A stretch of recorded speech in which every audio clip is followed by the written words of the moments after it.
नमस्कार, मैं हूं हर्षवर्धन त्रिपाठी। नमस्कार, मैं हूँ राजकिशोर। राज की बात हर्ष के साथ। मैं तो हूं दिल्ली, नोएडा, लेकिन राजकिशोर जी हैं पटना और पिछले कई दिनों से घूम रहे हैं। तो अब आज हम लोग और कोई बात क्यों करें? वैसे भी बिहार का विधानसभा चुनाव चल रहा है, तो बात तो उसी की होनी चाहिए। बात यहीं से शुरू करते हैं। अनंत सिंह की गिरफ्तारी हो गई। अब बिहार का चुनाव कैसा दिख रहा है आपको? बहुत से लोग कई तरह की बातें करने लगे थे कि ये भी चर्चा होने लगी थी कि भाई आप 20 साल पुराना जंगल राज याद दिलाते हैं, अभी की बात क्या है? तो पिछले कई दिनों से आप बिहार घूम रहे हैं, तो आपकी सीरीज भी बड़ी शानदार चल रही है। तो क्या कुछ आपको दिख रहा है? कैसे बिहार नजर आ रहा है? देखिए हर्षवर्धन, एक जो सबसे महत्वपूर्ण पहलू है, जो यहाँ पर तमाम नेताओं से जो बात हुई, उसकी तुलना में जो पत्रकारों से बात हुई और जो खुद कुछ एहसास कर पाया। वैसे जब मैं आज आपसे बात कर रहा हूँ तो प्रधानमंत्री नरेंद्र मोदी का रोड शो पटना में हो चुका है। उसमें जिस तरीके की भीड़ और जिस तरीके की चीजें गुजरी हैं, वो खैर मतलब भीड़ से बहुत ज्यादा आकलन लगा पाना आज की तारीख में लोग कह सकते हैं कि वो उचित नहीं है। लेकिन हम्म, एक जो सबसे महत्वपूर्ण बात दिखाई पड़ रही है कि 2020 में जब चुनाव था तो महाराष्ट्र के मुख्यमंत्री जो है देवेंद्र फडणवीस, आपको याद होगा, जी। वो 2020 में यहाँ पर प्रभारी होते थे। तो उन्होंने एक बड़ी दिलचस्प बात बताई। मैंने कहा, आपको मूल अंतर क्या दिखाई पड़ रहा है यहाँ पर? तो फडणवीस ने कहा कि बस एक अंतर जो मुझे सबसे ज्यादा दिखाई पड़ रहा है कि तब हमारी सभाओं में इतने यूथ नहीं होते थे जितने यूथ इस बार है। मैंने कहा, क्या बात कर रहे हैं? ये तो बड़ी कंट्राडिक्टरी बात हो गई। लोग कह रहे हैं कि यूथ रोजगार, नौकरी और इसके चक्कर में, पलायन के चक्कर में नाराज है, और वो महागठबंधन इस मुद्दे को ठीक से उठा रहा है। तो उन्होंने कहा, नहीं, मैं क्या कह रहा हूं भाई, रैली में जो लोग आ रहे हैं, रैलियों में जाके वो संख्या आप देख लीजिए। और बोले महिलाएं भी ठीक ठाक संख्या में आ रही हैं। तो मुझे लगा कि ये दो बड़े महत्वपूर्ण पैरामीटर्स है। तो एक दो जनसभाएं मैंने दोनों पक्षों की देखी। तो इसमें कोई दो राय नहीं है कि तेजस्वी यादव, जो 2020 में जो तेजस्वी यादव के पास जो तेज दिखाई पड़ता था, वो अब स्ट्रेटेजिकली है, रणनीतिक तौर पर है। तो मैं हर्षवर्धन जी नहीं कह सकता, क्योंकि कई बार अंडर प्ले भी लोग करते हैं, क्योंकि ये कहते हैं कि शायद ज्यादा दिखेंगे तो सामने से रिएक्शन होगा। अगर उस रणनीति के तहत वो कर रहे हैं, हालांकि मैं जितना समझ पा रहा हूं, शायद वैसा नहीं है, रणनीतिक नहीं है वो, बल्कि वो उतनी मेहनत करते हुए और उस तरीके का क्रेज वैसा दिखाई नहीं पड़ता। लेकिन मैं फिर कह रहा हूँ, चुनाव है, चुनाव में रणनीतियां बहुत महत्वपूर्ण होती। लेकिन वाकई भारतीय जनता पार्टी या एनडीए की जो जनसभाएं हैं, उनमें यूथ ठीक ठाक आ रहा है। और इतना ही नहीं, 2020 में अंडा फेंक कर मारा था महिलाओं ने एक दो जगह नीतीश को लेकर विरोध दिखाई पड़ता था। इस बार नीतीश को लेकर एक सिंपैथी नहीं है, शुक्रिया नहीं है, धन्यवाद नहीं, एक करुणा भाव है। एक ऐसा मतलब लगता है उनको कि एक ऐसा शख्स है जिसको लेकर उसने बिहार में बहुत कुछ किया है, और अब उसको जिस तरीके की टिप्पणियां की जा रही हैं, और शायद क्या नीतीश कुमार का ये आखिरी चुनाव है, ये भाव कहीं ना कहीं लोगों के मन में है। हर्षवर्धन, आपने चूंकि मोकामा की बात की, अनंत सिंह की। एक मिनट, अब मैं मोकामा बाद में बात करूंगा। आपने हम्म। कह दिया कि क्या नीतीश का आखिरी चुनाव है? अभी भी बचा रह गया है आखिरी चुनाव? नहीं, मैं जनता की बात कर रहा हूँ। हम और आप तो विश्लेषण करते रहते हैं ना हर्षवर्धन, क्योंकि हम और आप वोटर तो है नहीं। हम और आप तो सिर्फ जो हो रहा है वो देख के बता सकते हैं, उसके आधार पर हमारा आपका आकलन है। तो आप तो देखिए, कुल मिला के बहुत मुखर प्रखर हैं, आज से नहीं, एक साल से कहते चले आ रहे हैं कि नीतीश कुमार मुख्यमंत्री नहीं बनेंगे। मेरा इसमें टेक बस इतना अंतर है कि शपथ तो नीतीश कुमार को दिलानी पड़ेगी। मैं बस इतना कह रहा नहीं, हूँ, डिपेंड करता है कि नहीं, सीटें इस कितनी पर थी। ये जो आपने कहा ना, हम लोगों की पिछली हम्म, बार भी इस पर बात हुई थी और ये जो आपने कहा ना कि शपथ दिलानी पड़ेगी, भले उसके बाद चाहे जो, मैं ये मानता हम्म। हूँ नीतीश कुमार स्वयं 14 नवंबर के बाद ऐलान करेंगे कौन नया हाँ, मुख्यमंत्री होगा। ये हो जाएगा तो नहीं, फिर समस्या नहीं होगी, ये समस्या लेकिन नहीं होगी। यहाँ एक चीज और मैंने भी परसों से देखा तो मेरा भी थोड़ा-सा मतलब विचार अभी भी वही है कि नीतीश कुमार को मुख्यमंत्री ने, लेकिन जिस तरह से बारिश हो गई तो तेजस्वी जो युवा नेता हैं, वो मोबाइल से सभा को संबोधित कर रहे हैं। नीतीश कुमार गाड़ी का काफिला लेके निकल पड़ रहे हैं। 11 रोड शो कर डाले उन्होंने, इतनी रैलियां कर रहे हैं और मैंने जो एक रणनीतिक देखा और मुझको बड़ा शानदार लगा, 2005 से 25 में बिहार कैसे बदला है। चाहे वो पावर सेक्टर हो, बिजली कैसे 7-8 घंटे आती थी, अब 23-24 घंटे आती है। एक्सप्रेसवे यानी किसी भी हिस्से में जाना हो तो कितना आसान हो गया, आप तो वहां घूम ही रहे हैं। कैसे वहां जो नया इंफ्रास्ट्रक्चर यानी हर शहर में कुछ नई बिल्डिंग आ गई तो एक एक का नाम लिख के नीतीश कुमार ने बताया। फिर जब अपराध की बात करते हैं तो अब कोई कुछ भी कहे, लेकिन पहले तो हर जिले में हर जगह गुंडे अपराधी हुआ करते थे। नीतीश कुमार के राज में नहीं, हालांकि नीतीश कुमार ने अनंत सिंह को टिकट दिया और अनंत कुमार सिंह भी तो अपराधी ही है। फिर हाँ। जब हम कहते हैं कि नीतीश कुमार का और क्या लालू जी का कोई तुलना हो सकती, सवाल ही नहीं उठता, क्योंकि नीतीश कुमार के राज में कोई तो इतना पावरफुल कभी हो ही नहीं सकता कि जेल से राज चलाए। अब इस सब के बीच में नीतीश कुमार की छवि निश्चित तौर पर बेहतर होगी, बड़ा वो पावरफुल दिखते हैं, बहुत स्ट्रांग दिखते हैं। और विशेष करके जो आपने दो बातें कही तो वो थोड़ा सा मुझे और भ्रमित करता है। महिला वाले पे नो डाउट, मतलब इसमें तो कहीं कोई भ्रम ही नहीं है कि महिलाएं नीतीश कुमार और नरेंद्र मोदी के कॉम्बो के साथ ऐसे चिपकी हुई है, एकदम मैग्नेट टाइप हो गया। लेकिन ये वाला मुझे बात नहीं समझ में आई, आपने जो कहा ना कि युवा, क्योंकि हम तो ये देख रहे हैं और परसेप्शन भी वही है, हालांकि मैं अभी बिहार इस बार नहीं जा पाया हूं तो इसलिए नहीं कह सकता। परसेप्शन भी यही कि नौजवान तो जुड़ा हुआ है तेजस्वी यादव के साथ। अब अगर आप कह रहे हैं नौजवान भी नहीं है, तब तो फिर कहां चुनाव जाएगा, तब तो फिर नंबर गिनिए कहां तक जाके रुकेगा। नहीं, इसमें एक बात हर्षवर्धन देखनी पड़ेगी कि यूथ जो है वहां पर चिराग पासवान भी है। चिराग पासवान की अपनी एक फॉलोइंग है, आप मानिए ना मानिए। और मैं फिर कह रहा हूं, बिहार में एक कहावत कही जाती है कि कोई एक शादी होती है, उस शादी में सब निरुत्तर हो जाते हैं, बाराती और जनाती पक्ष में वाद विवाद होता है। यहाँ पर इस तरीके की एक परंपरा है। और उस वाद विवाद में क्या होता है कि वधु पक्ष वाले कुछ ऐसा मजाक कर देते हैं, बोल देते हैं कि वर पक्ष पूरी तरीके से निरुत्तर हो जाता है। ज्यादातर उसमें यूथ होते हैं, लेकिन तभी एक बुजुर्ग सीन में आते हैं और वो कुछ ऐसा कमेंट करते हैं कि पूरी तरीके से वधु पक्ष निरुत्तर हो जाता है। ये होती है सेंस ऑफ टाइमिंग, ये होती है प्रत्युत्पन्नमति। और ये मुझे लगता है कि बिहार में या पूरे देश में, भाई अटल बिहारी वाजपेयी जब प्रधानमंत्री बने थे, उनके साथ सबसे ज्यादा कौन सा ग्रुप जुड़ा हुआ था, आप बताइए ना। राजीव गांधी भले ही युवा थे, राजीव गांधी जब आए थे तो एक अलग सहानुभूति की लहर थी, लेकिन उनके साथ भी कहा जाता है कि उनके साथ में यूथ जुड़ा हुआ था। लेकिन जेपी के साथ मूवमेंट में क्या सारे बुजुर्ग जुड़े हुए थे? ये बिहार की नहीं धरती है, जेपी की ये धरती है। यहाँ नहीं नहीं पर ये नीतीश को ये लगता है, नीतीश को देख के उनको एक ऐसा अभिभावक और ऐसा व्यक्ति लगता है। मैं फिर कह रहा हूँ, भारतीय जनता पार्टी के पास ऐसा कोई नेता नहीं सिवाय नरेंद्र मोदी की, जो पूरी जो नेशनल अपील है। तो मोदी और नीतीश मिलकर यहाँ पर काम्बो बनते हैं, जातिगत आधार पर भी, सामाजिक आधार पर भी। और सबसे बड़ी बात है कि जो विकास और जो तमाम जो अपेक्षाएं, जो एस्पिरेशनल जो एक क्लास है, उस वर्ग में ये दोनों के चेहरे एक उम्मीद जगाते हैं। और जो आप कह रहे हैं ना कि दूसरी तरफ क्या हुआ कि बीच में जैसे वोट अधिकार यात्रा निकली, वोट अधिकार यात्रा में कांग्रेस को, मेरा अभी मैं डाइवर्जन नहीं करूंगा, उस पर भी आऊंगा, लेकिन वोट अधिकार यात्रा के समय लोग काफी दिखाई पड़ रहे थे, उसमें तेजस्वी के लोग थे, तमाम लोग थे। परंतु उसके बाद वो चीजें ठंडी पड़ गई। मैं फिर कह रहा हूँ कि हो सकता है रणनीतिक तौर पर कर रहे हो आरजेडी वाले, पर जितना मैं समझ पा रहा हूँ, जितना एहसास हो रहा है, उसमें ऐसा नहीं। तो यूथ की जहां तक आप बात करें, तो इसमें वो यूथ ज्यादा निकल कर आया है कि भाई वोट डालो। और आरजेडी का शासन नहीं आना चाहिए, क्योंकि हमें शायद अब उद्योग धंधे मिल जाएंगे। और मैं फिर कह रहा हूँ, जितना ये अडानी अंबानी को गाली दे रहे हैं ना, उतना के यहाँ के युवाओं को लग रहा है कि उनको अडानी अंबानी से कोई सिंपैथी नहीं। उनको लगता भैया जब उद्योग धंधे नहीं आएंगे तो हमें नौकरियां कहाँ मिलेंगी। एक तरफ तो बात कर रहे हो कि पलायन हो रहा है, और दूसरी हम्म, तरफ जब कोई यहाँ पर आना चाहता है तो आप ऐसी बात कर रहे हो। तो ये जो कंट्राडिक्शंस हैं, ये आज की पीढ़ी समझ रही है।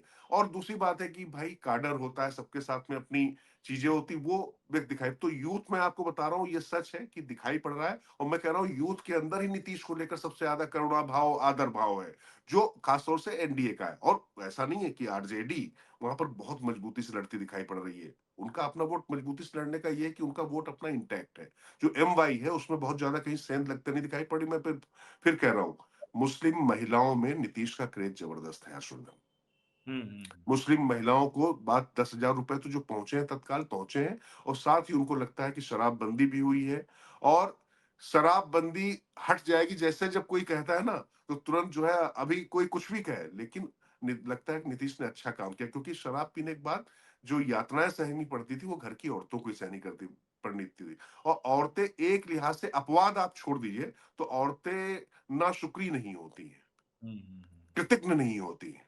नहीं नहीं, वो वीडियो भी हम लोगों ने देखा, हालांकि वो एक यादव जी थे जो कह रहे थे कि पत्नी को हम्म 20 लाठी मार के बंद कर देंगे, वो 10,000 हम्म। पा गई तो नीतीश को वोट देगी। लेकिन ये 10,000 वाला इम्पैक्ट तो विजिबल है, उसकी बात तो हम लोग कर ही रहे थे, साफ क्योंकि साफ आप दिख रहा वहाँ है। हैं तो हाँ वो तो विजिबल है और वो डिफरेंशिएटर साबित होगा। लेकिन चूंकि आप वहां हैं लगातार, हम्म। इन दोनों गठजोड़ का जो समीकरण है, यानी जो भारतीय जनता पार्टी, जनता दल यूनाइटेड, चिराग पासवान, जीतन राम मांझी, उपेंद्र कुशवाहा, इनके बीच में कैसे चल रहा है, और जो राहुल, तेजस्वी, माले और सहनी, तो हाँ। इन दोनों समीकरणों को आप वहां जाकर कैसे देख रहे हैं? ये एक दूसरे के लिए कैसे काम कर रहे हैं? क्योंकि उधर तो दिक्कत ये है कि 243 पर 254 प्रत्याशी की बात हो रही है। प्रियंका गांधी ने जो पहली सभा की, वो उस जगह पर की जहां बिल्कुल। माले के खिलाफ उनका प्रत्याशी खड़ा है। तो ये दोनों जरा समझाइए, क्योंकि असली खेल तो अब यहीं टिका हुआ है। नहीं, बिल्कुल, बहुत सही सवाल है हर्षवर्धन, और मुझे लगता है कि ये समझना बहुत ज़रूरी है, और इससे लगता है कि बहुत कुछ आपको पता चल जाएगा। कांग्रेस का मतलब मेरी यहाँ कांग्रेस के तमाम नेताओं से बात हुई, जैसे मेरी अविनाश पांडे से बात हुई, मेरी यहाँ पर तारिक अनवर से बात हुई, मैंने यहाँ अलका लांबा आई हुई थी, उनके साथ में भी बात की। मैं कांग्रेस नेताओं की बात कर रहा हूँ। यहाँ पर आनंद माधव और जो तमाम लोग जो यहाँ पर बागी हो गए थे, जिन्होंने बगावत का परचम उठा लिया कि कृष्णा अल्लावरू ने टिकट बेच दिए, कांग्रेस का मामला अभी तक शांत नहीं हो पाया है हर्षवर्धन। अशोक हम्म, गहलोत और अविनाश पांडे जैसे नेता यहाँ पर आए तो उसके बाद लोग थोड़ा शांत जरूर हो गए, लेकिन 61 सीटें लड़ने के बाद भी जो बात चली, मैं फिर आपसे जो कह रहा था कि आरजेडी अच्छा लड़ रही है, लेकिन ये हम्म, जो पूरा आपस का जो गठबंधन की आप बात कर रहे हैं, मुकेश सहनी तो वो कांग्रेस की ही बी टीम माने जाते हैं, ऐसा माना जाता है कि कांग्रेस के साथ में सारी चीजें चल रही हैं। तो हम्म, यहाँ पर अविश्वास गहरा दिखाई पड़ रहा है। भले ही कुछ भी कहा जाए, सड़कों पर वो दिखाई पड़ रहा है, सीटों पर दिखाई पड़ रहा है। लेकिन दूसरी तरफ अगर एनडीए पे मैं आऊंगा, लेकिन यहाँ पर कांग्रेस एक कमजोर कड़ी फिर से साबित होने वाली है, क्योंकि पिछली बार भी तेजस्वी की पार्टी तो नंबर वन पार्टी हो गई थी हर्षवर्धन। हम्म, पिछली बार 70 में से 19 सीटें लाई थी कांग्रेस।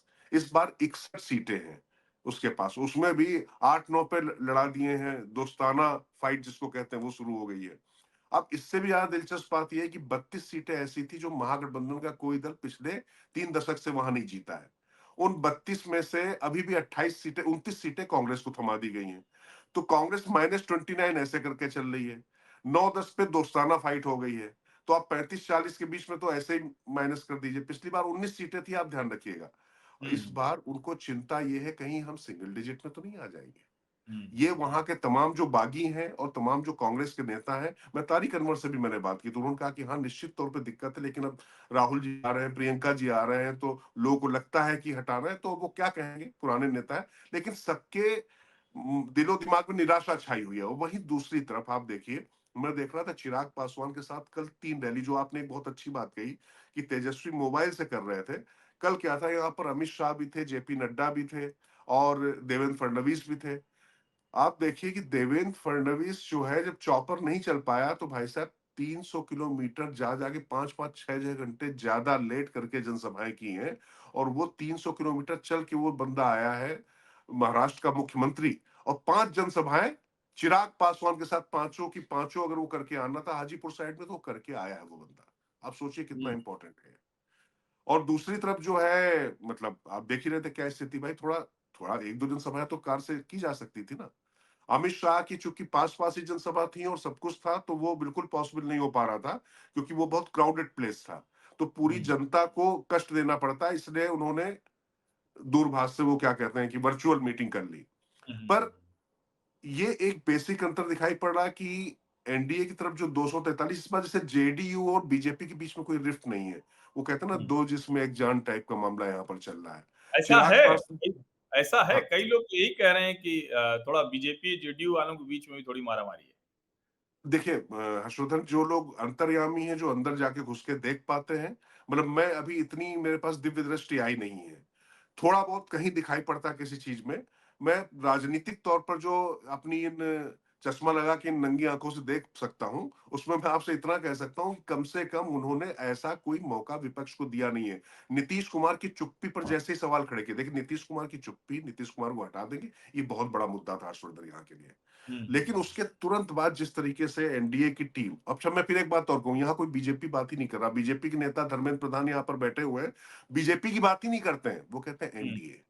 हुँ, एनडीए छोड़ के धोखे से भी बीजेपी का शब्द मुंह से नाम से ला ही नहीं रहे। वो कहते हैं सही बात। एनडीए की रणनीति। और आप देखिए एनडीए का जो संकल्प पत्र आया, पहली बार ऐसा हुआ कि सब लोग खड़े होकर एक साथ एनडीए का संकल्प पत्र पूरी तरीके से घोषित कर रहे हैं। तो इसके बाद भी किसी सीट पर कोई रिफ्ट नहीं, और जो थोड़ी बहुत बातें थी वो अमित शाह जब यहाँ पर बैठे, अब बेसिक अंतर है ना, अमित शाह यहाँ पर हैं, हुँ, जब वो हुँ, जनसभाओं में नहीं जा पाए तो उसके बाद धर्मेंद्र प्रधान, कल पीयूष गोयल भी यहाँ पर आ गए थे, और जो हम्म। जितने तमाम यहाँ के नेता सबसे बात करके कि देखो, हाँ, एक और बहुत इंपॉर्टेंट चीज है, 400 पार के नारे के बाद में कि कहीं अति उत्साह में हमारा कार्यकर्ता रिलेक्टेड ना हो जाए, इसको बहुत ज्यादा गंभीरता से लिया है भारतीय जनता पार्टी के शीर्ष नेतृत्व ने। उसने कहा है कि हम्म। नहीं, बूथ लेवल मैनेजमेंट करिए, ये कोई नंबर इस तरीके से मत दीजिए। अमित शाह से भी जब पूछा गया तो उन्होंने 200 पौने 200 नहीं बताया, उन्होंने कहा कि 160 हमारी सीटें आएंगी। और कुल आएंगी। मिलाकर वो सबको ये कह रहे हैं कि भैया मामला टाइट है, कंटेस्ट है। तो कंटेस्ट नहीं है ऐसा जरा भी वो आभास नहीं होने दे रहे हैं। ये बता हम्म। रहे हैं कि भैया जंगल राज, जो आपने कहा था कि जंगल राज की याद 20 साल नहीं, जंगल राज निश्चित तौर पे जेनजी आ गई है, लेकिन उनको ये बताया जा रहा है कि आपकी सुरक्षा के साथ साथ में ये महत्वपूर्ण है कि आपके लिए जो रोजगार के कुछ अवसर खुले। भाई इसी पटना में एक दो होटल, एक चाणक्य होटल होता था, एक मौर्य होटल होता था, आज की तारीख में पनाशे है, आज की तारीख में ताज है, आज की तारीख में फ्लाई ओवर है। मैं आपको अगर अपने पीछे का पर्दा हटा के दिखाऊं एक बार के लिए, मेरे ख्याल से थोड़ा रोशनी होगी हाँ, रोशनी हर्षवर्धन, है लेकिन ठीक है। आप ये देखिए कलकत्ता जैसा लग रहा है, पुल यहाँ पर बन गया है। तो ये मोटे हाँ। तौर पर मतलब मैं कह रहा हूँ ये अंतर जो विजुअल जो हम बाहर से आने वाले लोग हैं उनको दिखाई पड़ा है, 2 साल पहले ही बना है। और जो हम्म। जिस इंफ्रास्ट्रक्चर की आप जो बात कर रहे हैं, ये सब चीजें तो हुई हैं। अच्छा, ऐसा नहीं है कि पटना अभी भी देश की तमाम राजधानियों की तुलना में मैं उसको अप टू द मार्क नहीं मानूंगा, लेकिन ये फिर भी बहुत जो पड़ा हुआ है, लेकिन हाँ, जो बदलाव दिखता है। बदलाव दिखता है। तो मैं इसलिए कह रहा हूं कि जो आपने एकता की बात की, तो एकता देखिए एनडीए की तरफ कम से कम दिख तो रही है। अब उन अंतर्यामियों की बात मैं नहीं कर सकता हूं, नहीं, चलिए जो इसी अंदर इसी जाकर देख लेते हैं। ये ठीक करें, आप लौट के आइए तो फिर अगले एपिसोड में तब तक और जिसको कहते हैं ना कि एक वोटिंग भी हो गई रहेगी, तो नहीं, हम पर लोग एक इसमें सवाल बात। मैं आपसे जरूर पूछूंगा, मैं पटना में हूँ, थोड़ा सा दूर हूँ, दिल्ली की लुटियन उसमें जो लोग देख लेते हैं सब कुछ, पटना में उनका क्या ज्ञान चक्षु उनके पास ज्यादा होते हैं, वो क्या कह पा रहे हैं? नहीं, नहीं, देखिए अभी तो मैं मतलब उस खेमे के लोगों की बात कर रहा हूँ, वो भी अब हताश हो गए। उनको भी अब लग रहा हम्म, है कि अब ये वाला चुनाव तो गया। अब उनको हम्म, साफ-साफ नज़र आ रहा है और एक ही चर्चा है कि इसमें कांग्रेस ने जो कहते हैं ना कि देशज भाषा में कहें कि खलमंडल कर दिया, सब बिगाड़ दिया, हम्म, भेड़ मार दी। तो तेजस्वी के सारे प्रोस्पेक्ट पर अगर पानी फेरा है, तो राहुल गांधी ने, ऐसा लोग कहते हैं। बाकी तो जनता है वही तय करेगी, उसी को समझ में आएगा कि क्या कौन ठीक है, किसको तय करना है। तो चलिए हर्षवर्धन, फिर। एक लाइन चूंकि आपने मोकामा वाली कही थी, वो मैं पूरी कर दूं। आनंद सिंह जी। की गिरफ्तारी हो गई, ना होती तो ये रहता कि किसी को बचाया जा रहा, तो ये मौका भी नहीं दिया गया है। देखिए, सतर्कता ये होती है। और वैसे मैं आपको बता दी, जो मेरे उसमें आया, हरन सिंह बहुत दुर्दांत अपराधी है, और जिसकी हत्या हुई है दुलार चंद यादव, वो भी उसी खेमे से आते हैं। ऐसा नहीं था वो, कुल मिला के वहां पर गाड़ी चढ़ गई लेकिन रूमर ये उड़ाया गया कि वहां पर गोली मार दी गई गाड़ी चढ़ा के, ऐसी चीजें नहीं हुई थी। परंतु यहाँ पर एक बात ध्यान रखना पड़ेगा, अनंत सिंह भूमिहार जाति से आते हैं, लेकिन अनंत सिंह भूमिहार जाति के नेता नहीं, वहां पर जो गैर यादव ओबीसी हैं और जो हुँ, दलित है, उनके बीच में वो आदमी छोटे सरकार कहा जाता है। हालांकि देखिए, ये भी राजनीति का बड़ा विद्रूप चेहरा है। वहां जाने और देखने के बाद, कोइंसिडेंटली उस दिन मुझे जाना था वहां पर, वो सब चीजें चल रही थी, लेकिन ये घटना हो गई तो नहीं हो पाई। तो ये सिर्फ जो जाति उभार जो थोड़ा सा है ना, कि लोग कह रहे हैं कि जाति गोलबंदी हो जाएगी, तो भाई यादवों की गोलबंदी ऑलरेडी है। बल्कि इस घटना ने क्या किया है कि दूसरी जातियों की गोलबंदी और ज्यादा कर दी है। ज़्यादा कर दी। चलिए, इसी नोट पे फिर आज की चर्चा ये रोकते हैं और अगली बार आप तब तक लौट के आ जाएँगे, तो तब तक कुछ और ज़्यादा चीज़ें समझ में आ जाएँगी। तो तब तो हमको लगता है कि चुनाव परिणाम का थोड़ा और अनुमान बेहतर तरीके से लग सकेगा। बहुत-बहुत चलिए, धन्यवाद। धन्यवाद, नमस्कार।